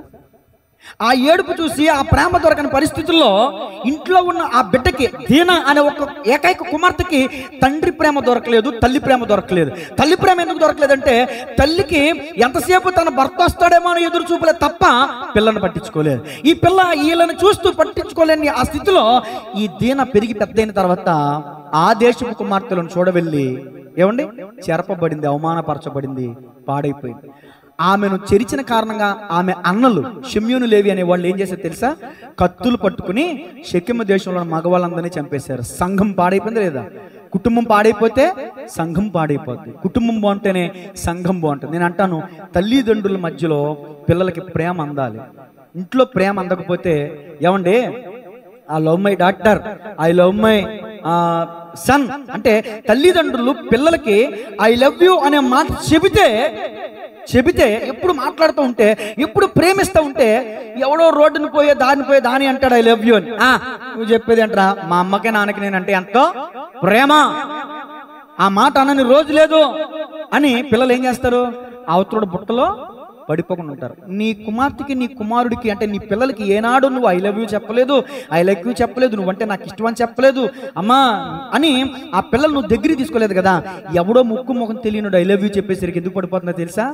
ఇంట్లో ఆ ప్రేమ దక్కల. ఇంట్లో మా అమ్మ ఇప్పుడు చెప్పలేదు ఈ మాట, ఇంట్లో మా నాన్న ఇప్పుడు చెప్పలేదు ఈ మాట అని ఆడెవడు ముక్కు ముఖం తెలియనోడి దగ్గర పడిపోతారు. ఎందుకు తెలుసా? దీనా లాంటి వాళ్ళు పడిపోతారు. ఎందుకు తెలుసా? ఇంట్లో ప్రేమ దొరకకపోతే బయట ఎత్తుక్కుంటారు. కాబట్టి తల్లిదండ్రులారా మీ పిల్లల్ని ప్రేమించాలి. దేవుని స్తోత్రం చెప్పండి గట్టిగా. ఆఖరి మాట రాసుకోండి. భర్త నిరాశలో భార్య ఆదరణ, ఓదార్పు ఇవ్వాలి. ఆఖరి మాట, ఆఖరి నిమిషం. భర్త ఒకవేళ నిరాశలో ఉన్నాడు, నిస్పృహల్లో ఉన్నాడు, కష్టంలో ఉన్నాడు, అప్పులో ఉన్నాడు, రోగంలో ఉన్నాడు, వ్యాధంలో ఉన్నాడు, బాధలో ఉన్నాడు, అలాంటప్పుడు నువ్వు మాట్లాడాల్సిన మాట ఏంటి? యోబు గారి భార్య ఏమంది చెప్పండి? యోబు గారి భార్య ఏమంది? ఇంకా నీ భక్తిని నువ్వు విడవ్వా, నువ్వు దేవుని దూషించి చచ్చిపో అంది. అలాంటి భార్య లేకపోలేదు. అలాంటప్పుడు మూర్ఖురాలా అన్నాడా భర్త? అనలా. మూర్ఖురాలు మాట్లాడినట్లు మాట్లాడొద్దని మూర్ఖురాలా అని అనలా. నేను అంటాను, భర్త నిరాశలో భార్య ఓదార్పు అవ్వాలి, ఇంకా బాధ రెట్టింపు చేయకూడదు. దేవుని స్తోత్రం చెప్పండి గట్టిగా. తల్లి చనిపోయిన దుఃఖంలో ఉన్నాడు. ఎవరో? ఇస్సాకు ఎప్పుడు దుఃఖ నివారణ పొందాడు ఉంది బైబిల్లో? తన భార్య వచ్చాక తన తల్లి విషయమే దుఃఖ నివారణ పొందాడు అని ఉంటుంది. అంటే తల్లి తర్వాత తల్లిగా ప్రేమించేదే భార్య. గట్టిగా చప్పట్లు కొట్టి దేవుని నామమున మహిమపడుద్దాం. ఇంతకు మించి ఎవరు చెప్తారు చెప్పండి? తల్లి చేతి వంట ఎంత రుచిగా ఉంటుందో, తల్లి ప్రేమ ఎంత నమ్మకంగా ఉంటుందో, భార్య కూడా తల్లి వంటి ప్రేమ చూపించగలిగితే ఆ భర్త ఎందుకు తప్పిపోతాడండి? కాబట్టి గమనించాలి. హవ్వమ్మ అవిధేయత చూపించింది, శాపాన్ని కొని తెచ్చిపెట్టుకుంది. ఈ రోజున అనేక మంది హవ్వ వంటి స్థితిలో ఇంట్లో ఇలాంటి చిన్న విషయాలు కదా, దువ్వైన విషయం కూడా చెప్పారండి పాస్టర్ గారు మీరు అనుకోవచ్చు. కానీ ఆ గోరుతో పోయేదో గొడ్డలైపోతుంది. చిన్న విషయాలే వాటిని మార్చుకోండి, సరి చేసుకోండి. భర్త చెప్పే ప్రతి మాట అది చిన్నదా పెద్దదా కాదు, లోబడ్డం మీరు నేర్చుకోండి, ప్రేమించడం మీరు నేర్చుకోండి. మీ ఇరువురి మధ్యలో దేవుని కృప అధికమవుద్ది. తలలోంచిన ప్రార్థన చేసుకుందాం. సమయమైంది కనుక ఎన్ని విషయాలు ఈ పార్ట్ 6లో 6 విషయాలు పరిశుద్ధాత్మ దేవుడు మాట్లాడారు. అమ్మా, ఈ రోజున నీ కుటుంబంలో ఆ యొక్క అవిధేయత ఉందేమో. ఇదిగో, పరాయి పురుషుడితో మాట్లాడుతున్నావా, పరాయి స్త్రీతో మాట్లాడుతున్నావా? అలాగే పెళ్లి కాని యవనస్తులు మీరు గమనించాలి. తల్లిదండ్రులకు తెలియకుండా మీరు ఏమైనా పరస్త్రీలతో, పరపురుషులతో, అంటే సంబంధం లేని వ్యక్తులతో మీరు ఏదైనా చాటింగ్లు గట్ట, ఫోన్లు గట్ట, మాటలు గట్ట, సంభాషణ గట్ట జరుగుతుందా? మోసపోతారు, జాగ్రత్త. అబ్బమ్మ సాతానుతో మాట్లాడింది, సంభాషణ పెరిగింది, అసలు ఎవడోరా నువ్వు అంటే వెళ్ళిపోయేవాడాడు. లేకపోతే తన భర్తను పిలిస్తే తన భర్త చూసుకునేవాడు, తాడోపోయాడు. కానీ సంభాషణ కొనసాగించింది అబ్బమ్మ. పరపురుషుడితో మాట్లాడడం వల్ల నీ కుటుంబం అపాయంలో పడిపోద్దమ్మా, శాపంలో పడిపోద్దమ్మా, నీ భర్త ఎక్కడలేని అనుమానం పెరుగుద్దమ్మా. నువ్వు తప్పు చేయకపోయినా ఇక జీవితం అంతా నరకమేనమ్మా. కాబట్టి పరాయి పురుషులతో, తల్లి, తండ్రి, అన్న, తమ్ముడు, అక్క, చెల్లి, భర్త, అంతే, అంతకు మించి ఎవరితోనైనా 1 లేదా 2 నిమిషాల మించి మాట్లాడకూడదు. అలాగే ప్రవక్త ఎలీషా గారు గదిలో ఉంటే గుమ్మం బయట ఉంది షూనేమీరాలు. తనిల్లేగా, ఇంట్లోకి వెళ్ళొచ్చుగా. దైవజనుడిని ముట్టకూడదు, దూరంగా ఉండాలి, అభిషిక్తుడు. ఆ భయం దైవజనుని విషయంలోనే కాదు, అందరూ కలిగి ఉండాలి. దైవజనుని మీద పడకూడదు. అలాగే విశ్వాసులారా, మీరు కూడా పురుషులారా, భార్యలారా, స్త్రీలారా, అక్కలారా, చెల్లిలారా, తమ్ముళ్ళారా, అపార్థం చేసుకోవద్దు. ఒకరి మీద పడకూడదు, దూరంగా ఉండాలి. ఈ సమాజం అలాంటిదంటే, అన్నా చెల్లెలు వెళితే తప్పు పట్టే సమాజంలో మనం ఉన్నాం. ఎందుకే వాళ్ళ అపవాదికి అవకాశం చెప్పండి? కొంచెం దూరంగా ఉండటం మంచిది, కొంచెం జాగ్రత్త కలిగి మాట్లాడడం, వివేకం కలిగి మాట్లాడడం మంచిది. విస్తారమైన మాటల్లో దోషం ఉండకపోదంట. మాట్లాడింది దోషంలో పడిపోయింది అబ్బమ్మ. నువ్వు కూడా అలా తెలియక మాట్లాడుతున్నావా? ఈరోజు ఒప్పుకో. పరస్త్రీ లేదా పరపురుషుడు ఇరికైన గుంట. భార్య భర్తలు ఇరువురు కూడా గమనించాలి. ఎవరైనా సరే ఇరికైన గుంటే, భార్య దగ్గర ఉన్న ప్రశాంతత, భర్త దగ్గర ఉన్న నెమ్మది భార్య భర్తలారా వేరే వారి దగ్గర దొరకదు. ఒకవేళ నువ్వు ప్రయత్నిస్తే అక్కడ అశాంతి ఉంటదేమో, కానీ శాంతి అనేది నీకు దొరకదు. శాంతి అనేది నీకు దొరకదు. భయం, పాపం చేస్తున్నానని భయం, దొరికిపోతానేమో నేను భయం. దొంగకి ఎక్కడైనా మనశ్శాంతి ఉంటుందా? భర్తకి తెలియకుండా భార్య, భార్యకి తెలియకుండా భర్త ఒకవేళ తప్పు చేస్తూ ఉంటే గనక వాళ్ళ మనసుల్లో మనసాక్షి వేధించేస్తూ ఉంటుంది. ఆ అపరాధ భావం అనేది పోదు, మనశ్శాంతి ఉండదు, నెమ్మది లేకుండా చేస్తుంది, కుటుంబంలో సంతోషం ఉండదు. పాపం ఎంత ఘోరమైందో తెలుసా? పాపం మనశ్శాంతి లేకుండా చేస్తుంది, పాపం నెమ్మది లేకుండా చేస్తుంది, పాపం కుటుంబాన్ని విచ్ఛిన్నం చేస్తుంది, పాపం కుటుంబాన్ని నాశనం చేస్తుంది. ఎన్నో రెఫరెన్స్లు ఇచ్చాను మీకు. నరుని నడతలన్నింటినీ ఆయన బాగుగా ఎరుగును. ఆయన అన్ని చూస్తున్నాడమ్మా. ఒకవేళ ఇన్ని విషయాల్లో 7 విషయాలు చెప్పాను ఇంచుమించు. ఈ విషయాల్లో ఎక్కడ నీ కుటుంబంలో పొరపాటు ఉందో ఒకసారి ఆలోచించు.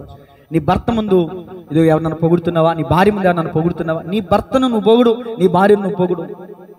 అప్పుడు ఇంట్లో సంతోషం అనేది ఉంటుంది, ఆనందం అనేది వెల్లువెలుస్తుంది. ఎందుకు నీ కుటుంబంలో నష్టం, దుఃఖం, బాధ, వేదన, ఏడుపులు తెలుసా?